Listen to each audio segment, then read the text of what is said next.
Hey, my name is Taku and welcome to Kalibu Learners Podcast. Kalibu Learners Podcast is this place where we talk about things that challenge us as creators, things that challenge us as entrepreneurs, things that challenge us as daily learners. As we learn on a daily, what challenges do you face? And today I'm going to talk about digital well-being and mental wellness.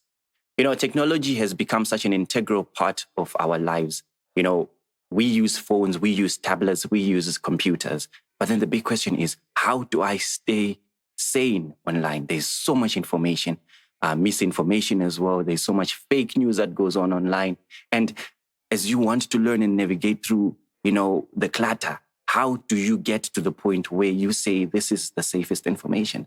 I'm going to help you understand things that can boost your creativity, your productivity, and how to stay focused, especially from the distractions that the digital community has. Yeah, because we have so many communities, but the big question is, how do you find a balance with the technology that feels right for you? Are they tools to help you with digital wellness and mental well-being? And before we even get started, what is digital wellness or digital well-being? So digital well-being is a term used to describe the impact of technologies and digital services on people's mental health. It also interacts with physical, social, and emotional health. What we see online really do affect us. But how do we find ourselves in a balance where you're able to protect yourself? Personally, I have been on a mental diet for quite some time, which allows me to block, mute, and not have any type of content that is not in alignment with what I want to learn, because I have different social circles. And the more I get to use technology, the more I get to interact with technology, the more I get to understand that, if I use Twitter for business and Instagram for my personal life, how do I now find the bridge between keeping the business side of things business and keeping the social side of social, the social side social? It's just one of those things that gives me a headache every time, because sometimes on the business side I want to show my lifestyle, I want to show who I am, I want to show this, what a great personality I am. But on the next side, it's like I also want to sound professional. But then the big question is how do you strike a balance? In my own perspective, I think the first step towards digital well-being is often understanding more about how you interact with technology. How do you interact with technology? When you go on Facebook, do you just go and look at memes, funny videos? What do you use YouTube for? Do you use it for learning? So if you can differentiate what each and every site is for, especially for people who are in the entrepreneurship space, I know most of those people learn a lot. And as they get to want to understand things, it's very difficult from you getting from a point where you've learned this from YouTube, and then you now also want to take a digital break and try to find that balance, because there is entertainment on YouTube as well. So how do you strike a balance between learning and entertainment? Are you in a space where you're able to differentiate the two? When you learn, are you just going to learn about one subject, or are you going to mix? So it all comes down to who you are as an individual and what your preferences are. Personally, when it comes to learning, I think I learn better if I have to jot things down. It's called bullet journaling. It really, really, really, really controls the way you get to fathom the information that you're getting online, or rather understand it better from a different context. Because as you write, you're also putting your ideas in context, and you're able to interpret the things that you're consuming online into your own perspective, which is something that I find to be really fascinating, because you really have to have your own ideas set in motion, especially if you are reading from another editor or someone who's much more knowledgeable than you, like an expert. But then how do you understand it from, the environment that you're around? So you have to also put it around the environment that you're around, and, make it work for you, make the idea work for you. Because if you just take the idea like that without really interpreting it, it means that you're just following someone else's, version of the truth, of which probably it won't be, sufficient enough to make you achieve the goals that you want to achieve at the end of the day. So I'm going to take a quick break, and when I come back, I'm going to get deep into the tools, the features that Android has introduced. Is also like other phone companies, tech giants have done to help you ease your way navigating online. So yeah, welcome back, and I'm back to talk about the tools that you can use to engage online and also create a focus or a focused lifestyle, especially if you're someone who works in any type of sector. COVID has brought a new way of learning or a new way of working, and we are actively involved in digital participation. It's either you're in a Zoom lecture, it's either you're on a Zoom call, you're like on Microsoft Teams, you're communicating through Slack, Discord, on any other online community that you might be a part of as a learner or as an employee or whatever in technology that your workplace has introduced. So here I have like 5 tools that I think that will help you focus better. And I think number one on my list on the applications that I've used to better my digital well-being is the pattern. I think the pattern, I really like it because it helps me understand myself better, and it gives me certain variations of, my personalities, things that probably I do, but then do not really understand. And it actually helps me have a better relationship with my friends and the people that are around me, because, as we evolve and as we grow, there are so many things that we get to adapt to that other people are not adapted to. But then how do you also, create a space that is healthy for other people, because you're working with people. And after so much time of like working offline, online, and not in physical reality, it becomes so difficult for you to come back and re-engage with the people that you have been working with, because probably you have outgrown them. So this actually helps you to get back to, being a human again, understand certain things and certain variations about your personalities. You don't really have the need to, what do you call it? You don't really have the need to agree with people, but then at one point you have to avoid conflict. And this one helps a lot. The second one on my list is Primer. Primer is by Google. It has so many different topics on the go. You can learn about branding, you can learn about marketing, you can learn about any other topic. And it really helps you keep yourself refreshed, especially if you're someone who loves learning on the go and you're someone who loves upskilling themselves. This is the go-to app for you. And it really allows you to understand what you do better, because as a content marketer, this has been a space where I get to learn more about, what's industry trends, how to deal with certain conflicts, even in the workplace. They have so many questions that they get to ask you and you get to understand. And also, they also offer a bit of insights on, digital well-being, how to be a better person, how to personally develop skills that can help you engage better with your colleagues and even your clients. On number 3, I think I have this one. Is called Deep Stash. Sorry, Deep Stash. I like Deep Stash because it really brings the idea to its basic premise. Like, it just simplifies the idea, and it helps me understand complex ideas in a very simplified manner. And the fun thing about learning on this application is like they're all bite-sized chunk of content where they're just cards where you can just flip and then you can learn on the go. If you're someone who likes to keep your mind occupied, probably you're in a bus, you're commuting from woodlands to town, and then you just don't have anything else to do. Instead of going through your social feed like everybody else on the bus, because there are people who eavesdrop on what you're doing, or I don't know what they call it with the eyes if you're doing it with your eyes. Someone it's a digital screen. At the end of the day, it gets to attract probably the wrong eyes because everyone wants to know what do you do online. So yeah, Deep Stash is that one application for you, and it's very fun and it's very interactive. I really like the way it feels, and you get to get content on the go. If you're someone who's like me, who's like an avid reader, this is the app for you, and I think you should actually go get it. Intellect is another application that I think I would recommend, because this one is like mental health oriented. It really helps you get into the deep of like, let's say you're going through a panic attack. It helps you like, calm yourself down, and you get to like also journal in app, and you can talk about, the things that, that are concerning you in a journal.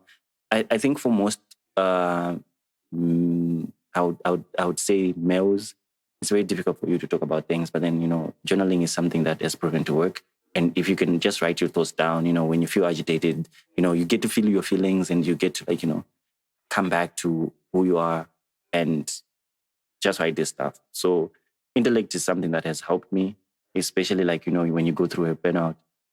Working online is really frustrating, especially if you are always on a digital screen every single day. You're not connecting with you, like you're connecting with real human beings, but you're connecting through a computer screen.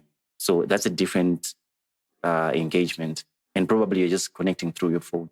So again, this also goes to the point of like, it gets so frustrating, and then like you're burnt out.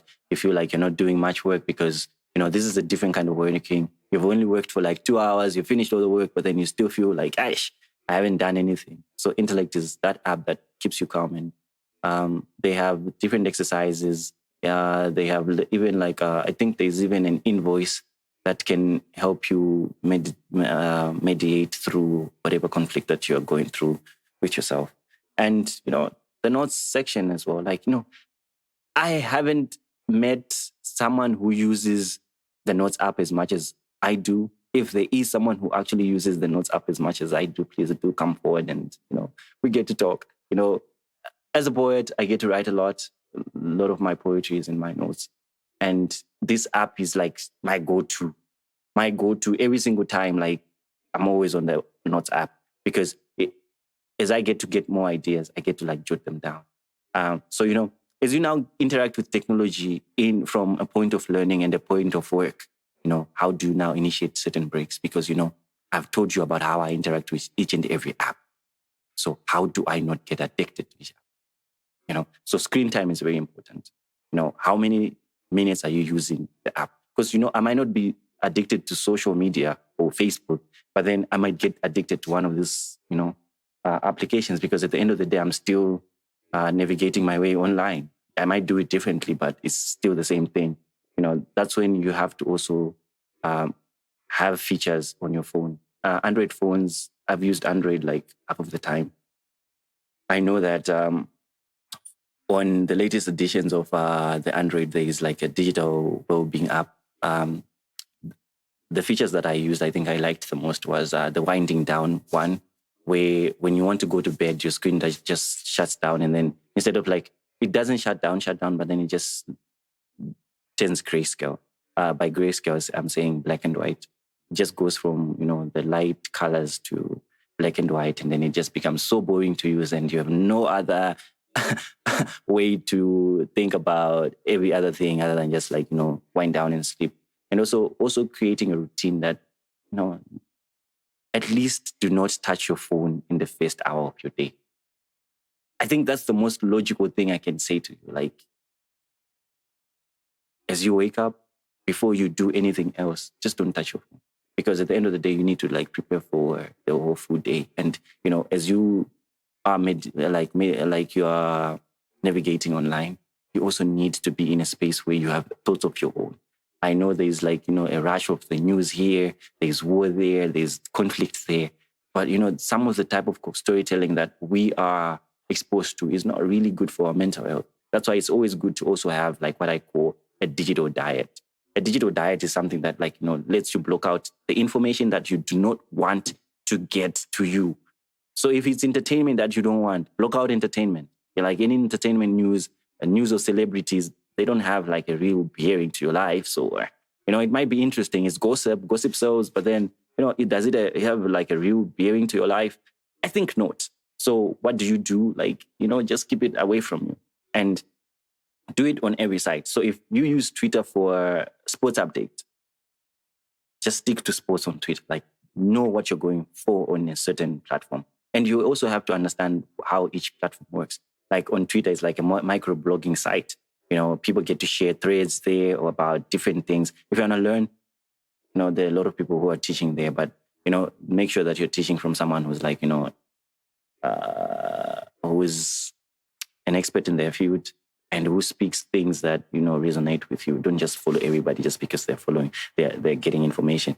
And also take time to fact check the data that you read online.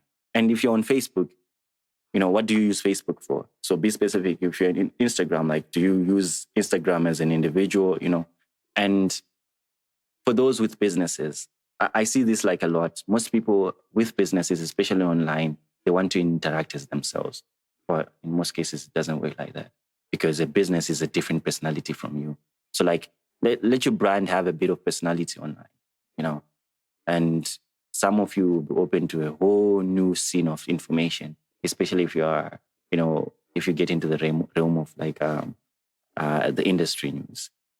All that information can turn out to be frustrating for you because you now start feeling like you're being left out. You start feeling like, oh, wow, I didn't know that information. I need to introduce that into my brand or in my company or in my life.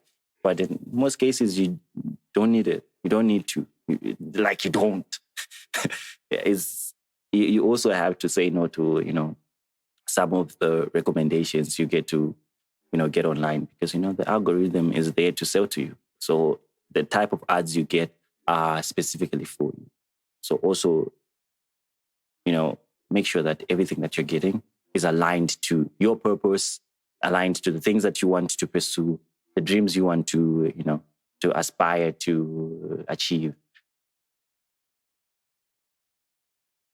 So this is the last segment, and I'm just going to like quickly wrap up what I spoke about, and then get to align you with your vision when it comes to digital well-being. Everybody has their own tempo when it comes to digital well-being. It doesn't mean like my formula is the one that works. Just find time to scrutinize some of the features that are on our smartphones. Our smartphones are becoming more smarter, and it's an extension of our lives. The metaverse. We also exist in a digital platform, so you have to know what information you can populate with your social media sites, with your professional sites, with whatever it is that you use to communicate with the broader or wider audience, because you need to take care of your mental health. Mental health has become a very huge topic, especially with the inception of COVID-19, which made us start thinking afresh on how we look at work. Work has evolved, even learning has evolved. The way we used to learn before and the way we learn right now has like totally transformed into, the digital sector where like you now have to go into a Zoom class instead of like, going to class where you get to like get on 2-3 buses before you get to the lecture room, and then you get there, you're already tired. But then now you're able to like, just wake up straight from bed and then, take a quick shower and then you go straight to the computer. You're in a lecture already. And you're getting to learn almost, I don't know, most of this information that's so overwhelming. But what time do you have for yourself? What time do you have to come back and then say, I'm fact checking this information, And, there's so many, this is a very broad topic. And we can also talk about things such as digital detox. It's always good to also like switch your phone for 2, 3, 4 hours. Take a walk. Clear your mind up a bit. Listen to music. Listen to calm music. Put your phone on focus mode or whatever it is, like, so that your workflows are much more better. And like they are much more planned for. For those who don't understand, we're not familiar with the term workflow. It's just the way you work, and at an optimal rate. So if you have something that a routine that you have implemented in your life that helps you work better, that's a workflow. So on the next podcast, I'm going to have a conversation with a software engineer. He's worked in the digital sector for quite some time. He's worked in an innovation hub. He has also worked. He's a freelance developer currently, and he also runs a digital agency called Kezo Innovations. He's going to come and talk to us about, how they work online, how they protect themselves, so that we get to understand better and we get better ideas on how we can actually use digital well-being in the way that it's supposed to be used. And also, it's also supposed to empower our lives, because the importance is so that we get empowered, so that, most of the things that we do online are not harming us. They're actually growing us as we go further, as we get further into this, digital transformation, or this digital era, which has a lot of information and a lot of data, and that needs to be processed, and it's moving super fast. But how do you keep yourself in a calm manner where you get to also learn and evolve at the pace that you want and not move at the pace of technology? So that has been it. My name is Taku once again, and this has been Kalibu Learners Podcast. Peace out.